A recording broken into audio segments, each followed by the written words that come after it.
come in. Welcome. I'm E.G. Marshall. Welcome to the world of your own terrifying imagination. There are people who suddenly find themselves tortured and taunted by a fragile wisp of a memory. It's a memory of something they may have said, or something they think they did. Exactly what it was has been long forgotten. But now it must be paid for. And the price? Life itself.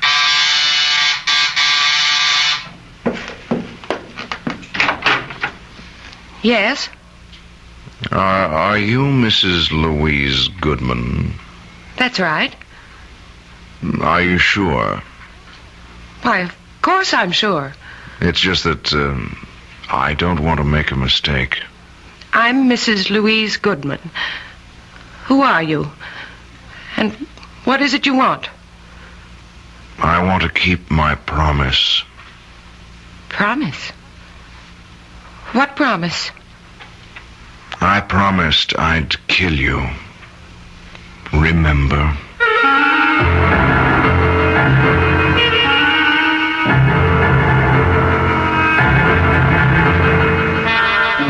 Our mystery drama, A Little Night Murder, was written especially for the Mystery Theater by Sam Dan and stars Tony Roberts.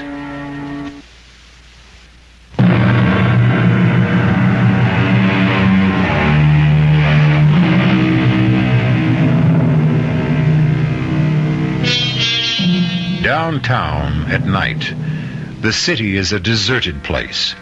The lofty office buildings, those gleaming towers of glass and steel, stand quiet, empty and foreboding, like ancient temples. And like the ancient temples, they also have their priestesses.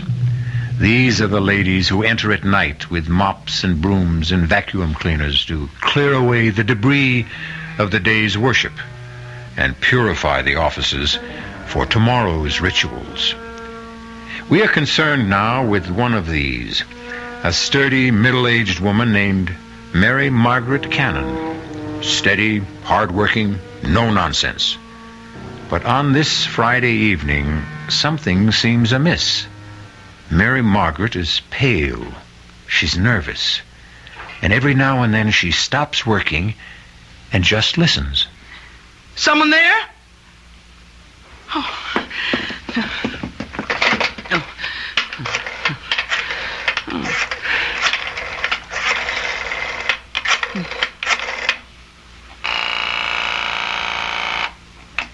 Hello? Oh, Terry. Terry, I'm scared. Scared?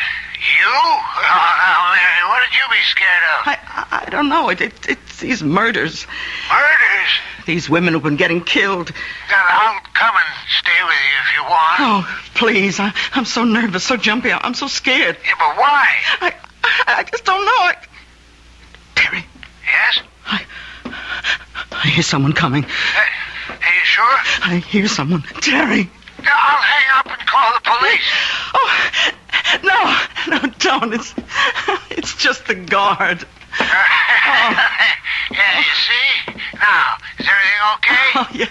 Look, you just forget I called and get your rest.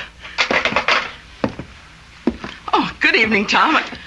Oh, you're not Tom. No. I'm the new man, Mrs. Cannon. Oh, well, what happened to Tom? He called in earlier today. He said he was sick. They sent me down to relieve him. How'd you know my name? Oh, Tom told me. I asked him, who's in the building tonight, and he said, just Mrs. Cannon. But what? Well, Tom doesn't know my last name any more than I know his. We're just Mary and Tom. How did you know? Why shouldn't I know your last name? You know mine. How? How would I know your last name? It's Jackson. Remember? Little Peter Jackson. I never saw you before in my life. Oh, you did. Yes, you did. What do you want? I want to keep my promise. What promise? I promised I'd kill you. Well, why do you want to kill me? You don't remember? Well, let me refresh your memory, Mary Margaret Cannon. 23 years ago, you lived on Baxter Street, and one morning you walked into a little grocery store. Now you remember. You have exactly 30 seconds to live. Oh, please don't kill me, please. Shouldn't you be saying your prayers? But I told the truth. If it was the truth, then God will forgive you. Pray, Mary Margaret Cannon. Pray. Oh, listen. My husband and I, we have a little money put aside. And I know exactly how you got it. You can have it. All of it. Only don't pray. Pray, Mary Margaret. Jackson! Peter Jackson! Maybe 30 years old, tall, thin, blonde. Don't shout. No one can hear you. They'll hear me. They'll arrest you and hang you. His name is Jackson. Jackson, Peter Jackson. Oh, no, don't. They'll catch you, Peter. They'll catch you. Number 4. Mrs. Mary Margaret Cannon. Number 5, coming up, Miss Alice Maitland.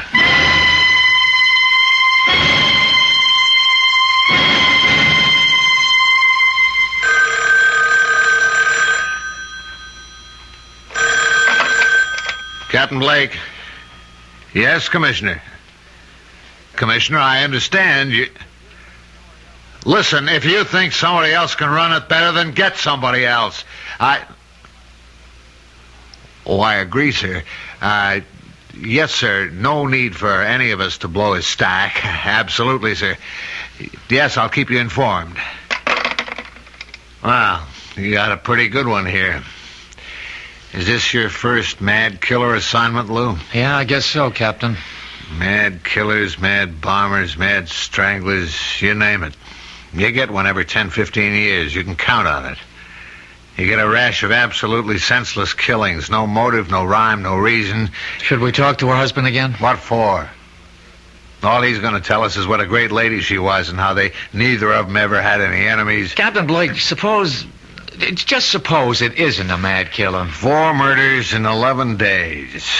Number 1, Mrs. Martha Denson, shot while parking her car late at night. Number 2, Mrs. Janet Drew, shot in her backyard.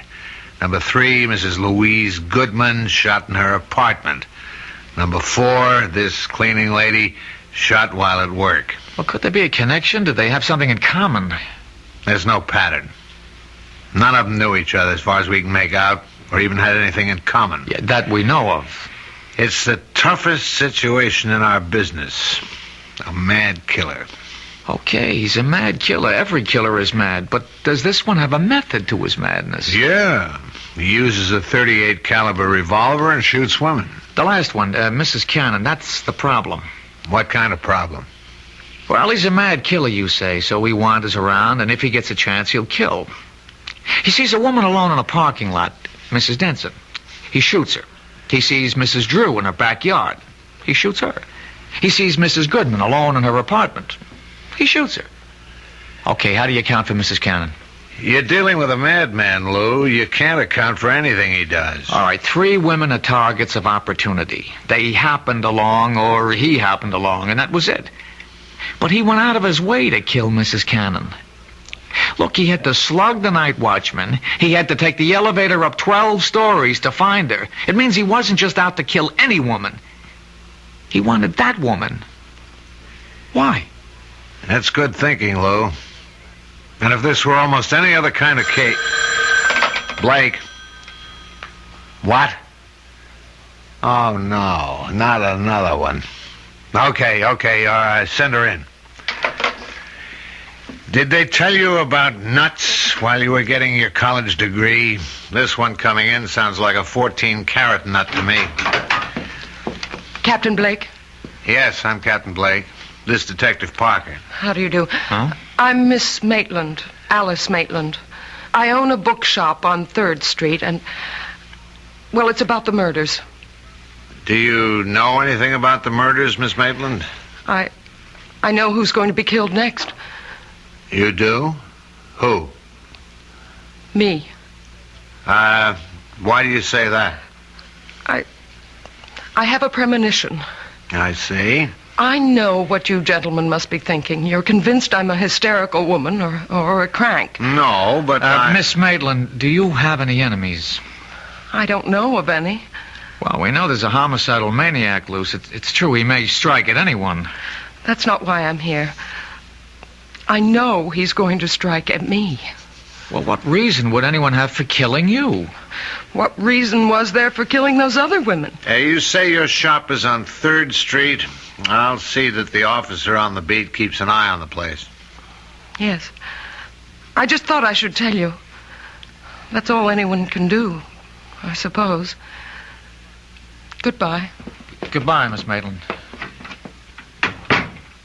Now, Lou, you have just conversed with an authentic member of the Nut Club. I don't know about that, Captain. She's a charter member.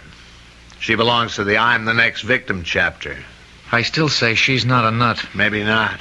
Maybe she's just some poor little dame half scared out of her wits. Oh, she was calm. She was very calm.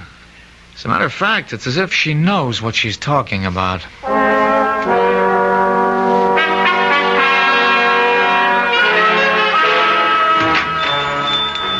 May I help you? Oh. Hello. Remember me? Yes. You're one of the detectives I spoke with. Yeah, Lou Parker. Tell me why you came to police headquarters with a story that, well, rationally it doesn't make sense. You said as much yourself. You felt that you had made yourself seem somewhat ridiculous. But now, well, forget all that. I'm willing to assume that your story is true, that you really are next on the list. Then you do believe me? I'm willing to accept what you say, but you have to help me. Does anyone have a motive for wanting to kill you? No. You never did or said anything that may have hurt someone? I can't remember. A disappointed boyfriend? I never really disappointed anyone that way. And yet you insist someone wants to kill you. I know it sounds ridiculous. There's a reason for feeling the way you do. If only we could uncover that reason. Excuse me, that's my phone.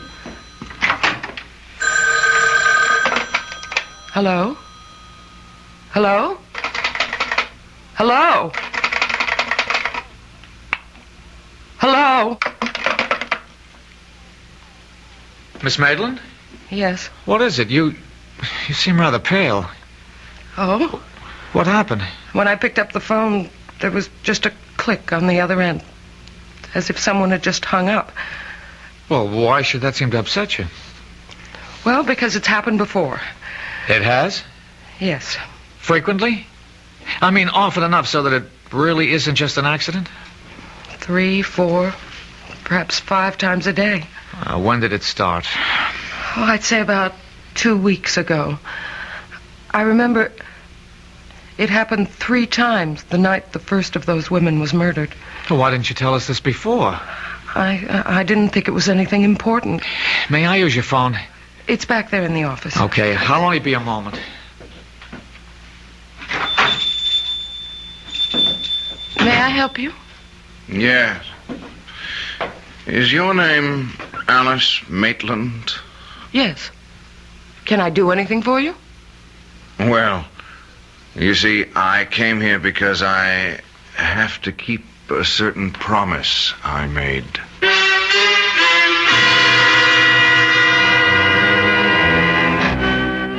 Say what you will about this young man. He has at least one redeeming feature.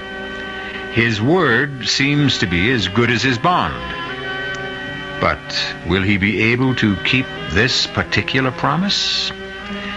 This problem will be our primary concern when we return shortly with Act 2.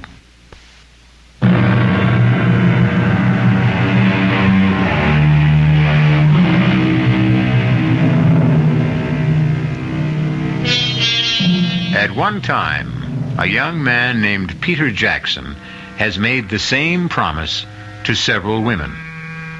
A promise that he would kill them. So far, he has kept his promise 4 times. Now, he is in a bookshop owned by a Miss Maitland, apparently ready to fulfill promise number 5. I came here because I have to keep a certain promise I made. You made a promise? Oh, yes. And I came here to keep my word. Miss Maitland, I think we're... Oh, I'm sorry. I didn't know you had a customer. What sort of promise are you talking about? I had promised a special person I would buy her a book. And I came in here to... Any particular type of book? Yeah. Yes, a good murder mystery. Oh, well, we have the latest Jonathan Merriweather novel. No, I don't dig him. Nothing happens. You got anything by Mike Stilson? No, there's a guy who really writes murders. I mean, he kills somebody every other page. Well, we're sold out on the latest. It's called Blood on the Street. Yeah, that's the one in which this guy kills all those dames. Look, if you're interested in that kind of stuff, all you have to do is read the newspapers. Do I tell you what to read, buddy? Sorry. I could order the book and have it day after tomorrow. Oh, no, that'll be too late. Well, try us again. Sure.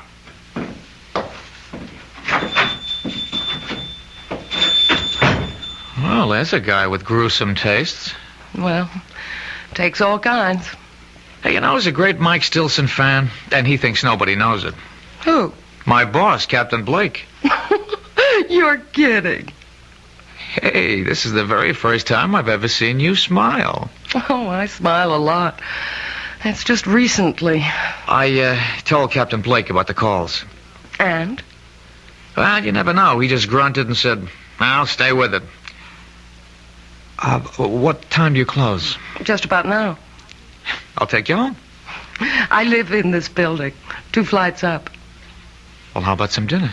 Oh, you don't have to. You asked for police protection. Is that the reason?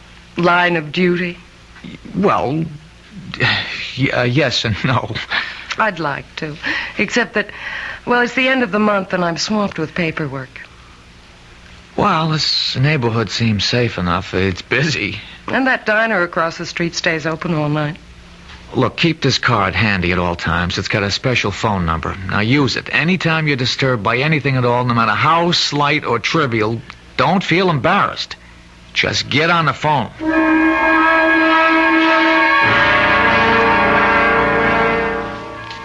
But I've already told the officers everything. Yeah, I know, Mr. Cannon, but I just have one more question. It's very important. What could be important? Mary's dead. You said that Mrs. Cannon had no enemies. I'll take that back. She had a great many enemies. But when we asked you last night, you said she had none. Sometimes when you think about a question, you see it in a whole new light. Can you name some of these enemies? She was good. She was honest. I'm sure she was, but just tell me this. During the past 10 days or so, would the phone ring and then go dead as soon as you picked it up? Yeah, now that you mention it, yeah, it happened. Often? At least 2, 3, maybe 4 times a day. I see. Is the name Alice Maitland familiar? Alice Maitland. Think. Alice Maitland. You know, there is something familiar about it. The Alice Maitland. Think of the type person with whom you could associate that name. Now, would she be a movie star, a librarian, a teacher, a woman who might own a bookstore? No, none of those. I think of a little girl. A little girl named Alice Maitland. Did she live in the neighborhood? You know, these past couple of years, my memory, it just comes and goes. Right now, it's gone. Well, if ever you remember why and how you know Alice Maitland, call the number on this card.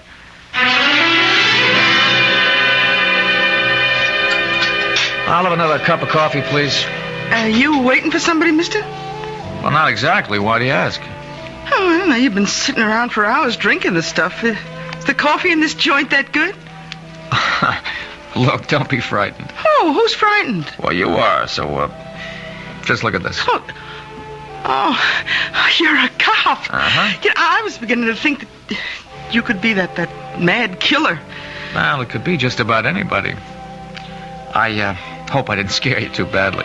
Well, the truth is, I wasn't that much scared for myself. No? But you've just been staring at that building across the street. I got the idea you were watching for something. Are you? Well, maybe. Could I have change for the telephone, please?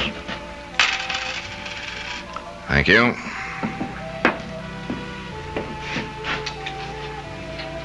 Now, where have I seen him before? What did you say? Nothing. Just talking to myself. You do that a lot, don't you? Do what? Talk to yourself. Well, that was a short call. She wasn't home. Oh, it's too bad. Did you find the book? What book? The one by Mike Stilson. Oh. No. Well, keep looking. You know the best way to stop talking to yourself? No. Get married. The light went on in her room. What's that? He went to the booth. He only had time to dial, and the light went on in Alice's apartment. Who's Alice? It could be a coincidence. Wait a minute.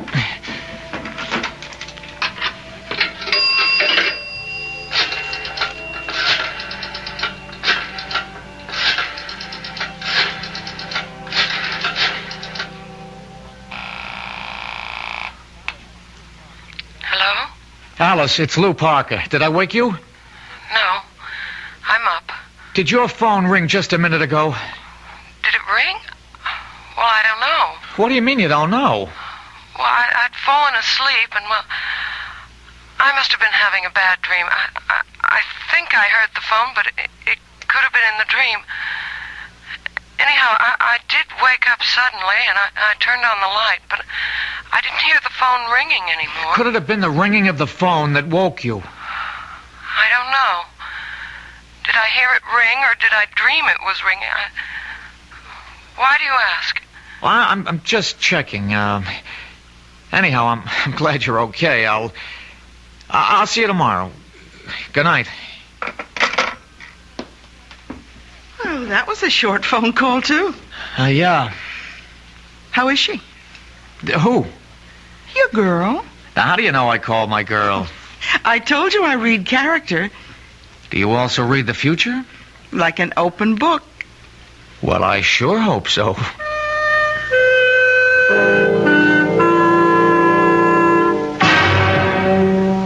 Captain, we got ourselves the killer. Oh, how can you be sure of your guy? I saw him in the bookshop. Does that make him a suspect? Maybe he likes to read. Then again in the diner. He may have been hungry. He didn't eat. He just went into the phone booth. He didn't even make a call. He was in there just long enough to let the number ring, and then he was out. So? So the light went on in Alice's, Miss Maitland's apartment. You mean he called her and hung up? Well, Well, what? she isn't sure. How can she not be sure? The phone rang or it didn't? It isn't that simple. You see, she was asleep and she can't be sure. If it was the ringing of the phone that woke her up, or if the ringing of the phone was part of her dream. Good luck. Look, Captain Blake, there's something about this guy. He's young, about 30-ish, thin, blonde, a very hard line to his mouth. Lou, I think you better report in for general duty. This case is getting to you. Look, Captain, please. It's no reflection. It's even to your credit. It shows you care about people. Captain, let me have one more day. All right, Lou. 24 hours.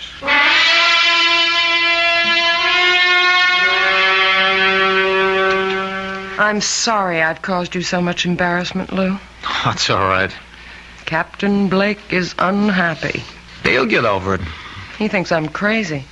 Well, he thinks most people are crazy. Lou, you can't keep guarding me forever. He has to strike at you soon. That's the pattern. He's done 4 murders in 12 days. That's one every 3 days. This is the night of the 15th day. He's due. Unless... Unless what? Unless I've scared him off for a while. No, keep away from your window. Why? Well, if he's around, we'll be tipped off. But could I have scared him away?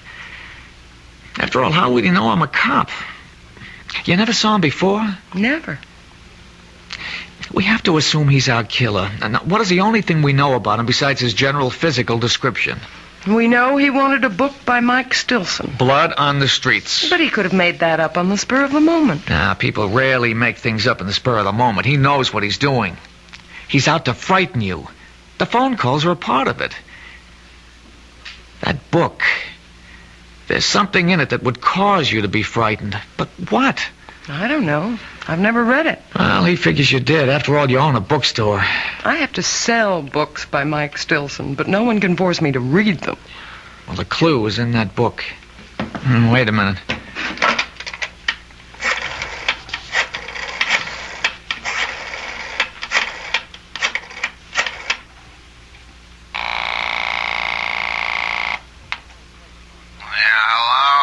Captain Blake, it's Lou Parker. Do you know it's 2 a.m? Yes, sir, but I'm calling on the line of duty. You live dangerously, Lou. What is it? Captain, you've read all the books by Mike Stilson. What? Don't deny it, sir. It's a known fact throughout the department. You mean you woke me up at 2 a.m. just to ask? Line of duty, sir. If I read those books, it's only because I get a good laugh at how unrealistic they are. Captain, what's the story of Blood on the Streets? Lou, I hope your patrolman's uniform still fits. I'll be able to prove this is the line of duty. Alice, pick up in your extension. Well, in a nutshell, a bunch of spoiled, rotten rich kids are kind of high. They're joyriding in this sports car, and they run down and kill this harmless old gent. The harmless old gent has a son. The son comes back from Vietnam. He swears he'll have revenge, so he shoots the joyriders one by one. That's it? That's it. And it better be line of duty. Well, Alice? No. I was never involved in anything like that. Does it remind you of something that might be similar? No. But it has to. Think. I hope you don't mind if I answer your phone. Hello? Detective? Yes. He's here. You know, Blondie. He's sitting at the counter. He's having a ham sandwich and a glass of milk. Thanks. Look, he can't see me, but I can see him. Oh, he's headed for the phone booth. Oh, good work. We better hang up. What is it, Lou? Well, right now, right here and now, we're going to find out. If that telephone should ring...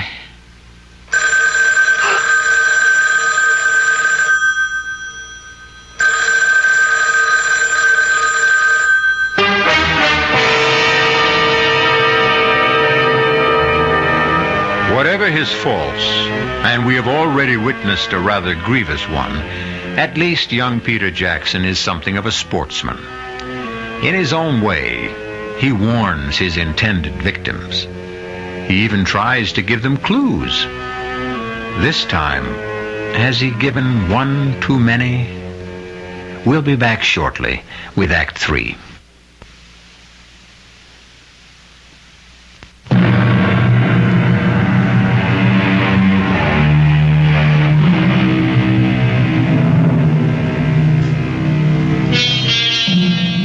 What would our civilization be without the telephone?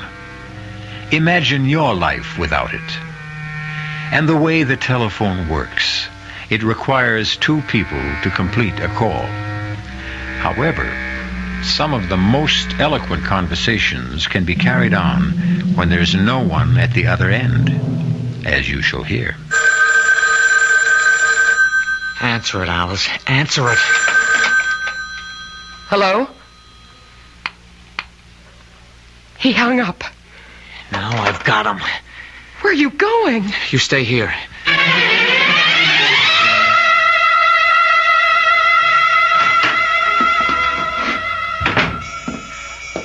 Hi, Detective. Where is he? Blondie? Well, I told you he went into the phone booth.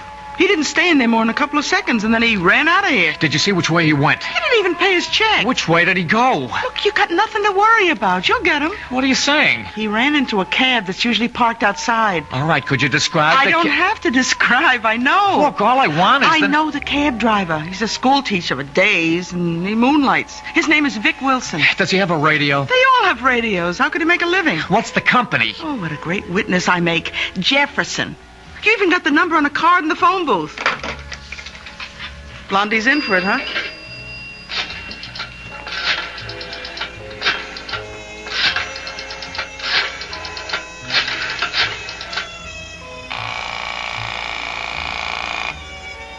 Jefferson Cabs. This is a police call. You have a driver, Vic Wilson. He's on a job right now. The minute he checks in, have him report back to the diner at 3rd Street, to Detective Parker.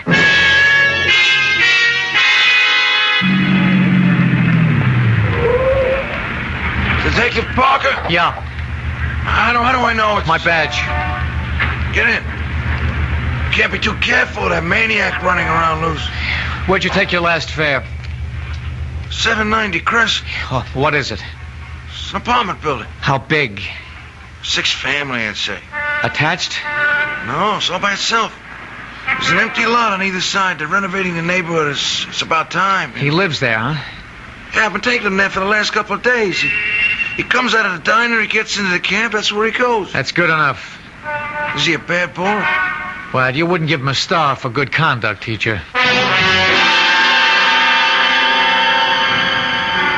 Throw on those searchlights, Haggerty, and hand me that bullhorn.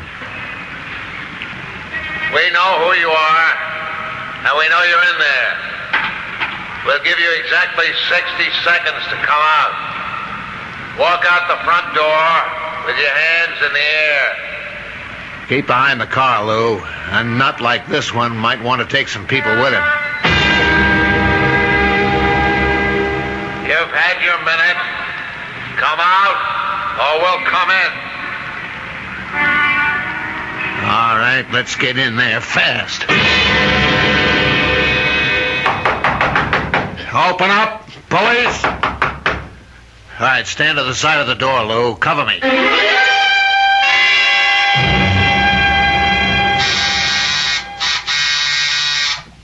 Who is it? It's me, Lou.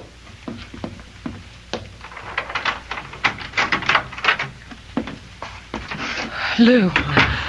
Lou, what happened? Well, You didn't get him. no, we didn't get him. Maybe it was the wrong house. No, the cab driver insists that's where he's been taking him. Then what happened? Oh, he's smart. He has himself dropped off at a false certain address in case he's being tailed, and then he sneaks out. Makes sense. Of course, Captain Blake doesn't believe a word of it. But, Lou... Oh, come on. 6 families live in that house. 6 ordinary, law-abiding families, and we rouse them at 5 in the morning and search the place. How angry is Captain Blake? Well, if he ever gets over it, I may wind up working nights in charge of the property office. Otherwise, I'm pounding a beat down along the docks. It's my fault. No. How do I really know I'm in danger? Why isn't this the product of an overwrought imagination?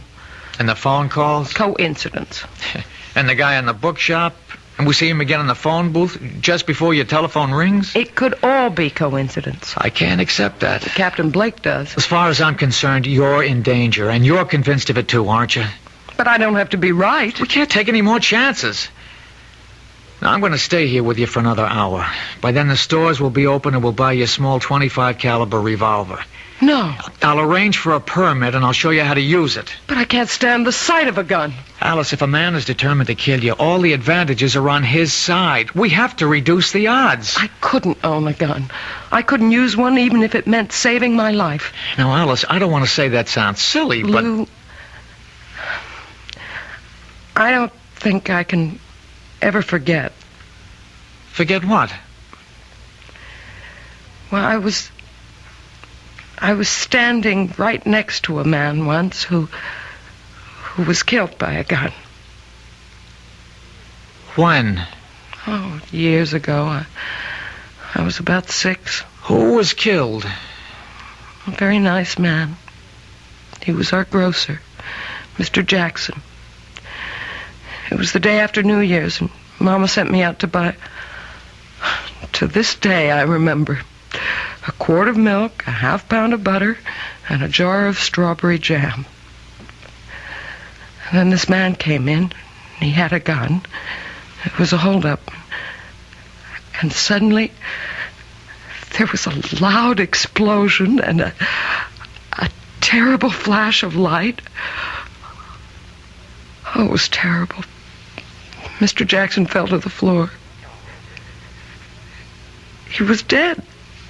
And the man ran away. Was he ever caught? Oh, yes. Just a few hours later.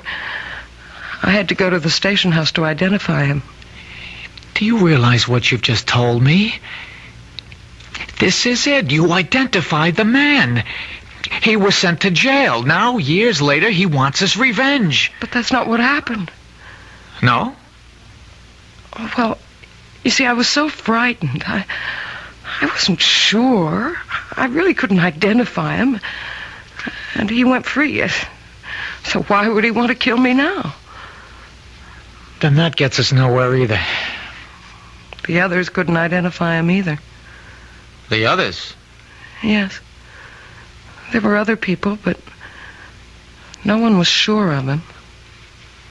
Now, if you had identified him and sent him to prison, it'd make sense to suppose he'd want revenge, but you didn't. Now, whoever and wherever he is today, he's happy. But the fact that you failed to identify him could have made someone else unhappy. What do you mean? Oh, the book, Blood on the Streets. It's about a man who killed people who did his father an injury. Did this grocer have a son? I think so. I think a little boy used to play in the store. Oh, but it's so long ago. Who could that be? I'll take it. Hello? Mr. Parker, it's Terry Cannon. Remember me? Yes, Mr. Cannon. They said I could reach you at this number. Anyhow, it came to me. What came to you? Well, I was trying to puzzle out why the name Alice Maitland was so familiar. Well, sir, about 23 years ago, Mary Margaret was in a grocery store, and a man was killed in a holdup. I took her down to the station house to identify the gunman. And could she? Well, no, sir, she really couldn't be sure. Anyhow, another one of the witnesses was a little girl. Her name was Alice Maitland.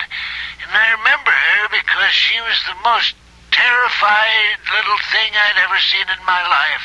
Thank you. Thank you, Mr. Cannon. I've got you. Finally, I've got you all tied together. Who? You and those women who were killed all come together in a little grocery store some 23 years ago. Finally, now we know who we're looking for. I'd like to see the look on Captain Blake's face when I tell him You won't this. live to see that look, friend. Lou! I know you got a gun in the shoulder holster. Just lay the phone down. Slow. Easy. Now, raise the hands. Slow. Easy. That's fine. Just keep them there. I guess your name is Jackson. Peter Jackson, Jr. You figured it out. So I figured I'd have to come back and get both of you. The hands stay up. Well, it's too late, Peter. We know about you. Yeah, you know about me, but the other cops don't. See, I was in the house across the street when you staged the raid. I thought I'd die laughing. I learned never to get dropped off where I live. That way you don't get surprised. You won't get away with it. Oh, I'll get away with it. She's the last one. I'm sorry about you, but I'll walk out of here. And who'll know it was me? But why her? She was just a kid. She lied. But I didn't know. I really didn't know. Yeah, that's what they all said, but they were lying. They were bought off.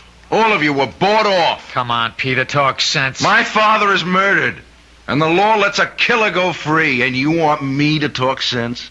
Does it make sense that 5 people who were standing right there couldn't recognize him? But I couldn't be sure. I really couldn't be sure. My father, he never hurt a soul in his life. If a hungry person didn't have a penny in his pocket, he could still walk out of that store with a loaf of bread or a bottle of milk. If your father was that kind of man, what would he think of you, killing innocent people? My father believed in justice. But you knew who the killer was. Why didn't you go after him? Yeah, I did, but I was cheated. I spent years on his trail, and when I finally caught up with him, he was in his grave. Well, my father wasn't going to be cheated out of everything. If I couldn't have the killer, at least I could get the people who helped him. Let me explain something. No, you don't want to explain anything. You want to stall. You want a chance to go for your gun. Well, you won't get it. See, I'll kill you first, and then her. There's such a thing in this world as justice. If the law won't give it to you, then you make your own. And that's why you're doing this? For justice? That's right. That's wrong. You're doing it because you love to kill. That's a lie. Ah, it's the truth. Look at yourself. Look at how you're enjoying this. I'm doing what has to be done. You killed those 4 women and you enjoyed it. You have 30 seconds to live. Say your prayers. How long do you think you have to live?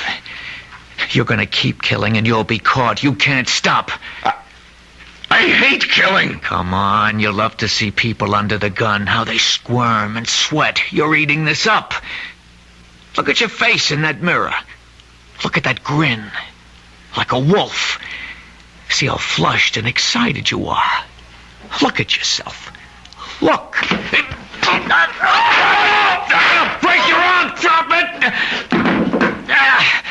Very good work, Lou. Very good.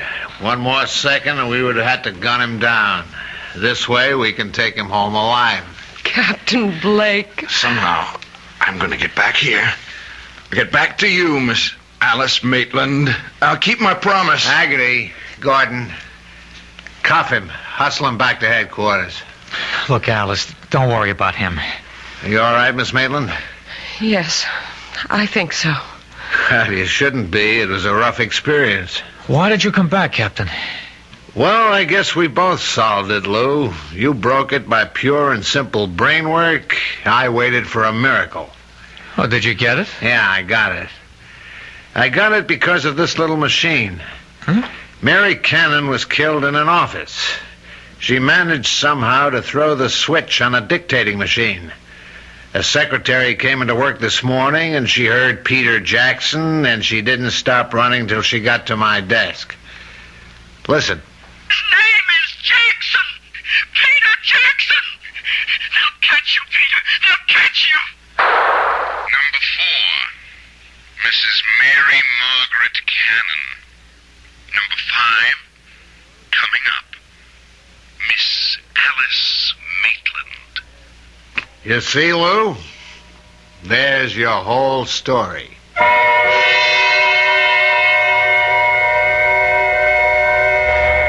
Of course, that isn't our whole story.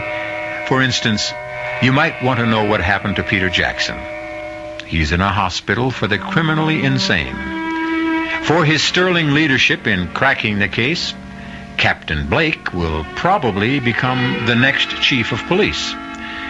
Detective Parker will probably become Detective Sergeant Parker. And Miss Alice Maitland will probably become Mrs. Lou Parker. So you see, sometimes we can give you a happy ending. I'll be back shortly.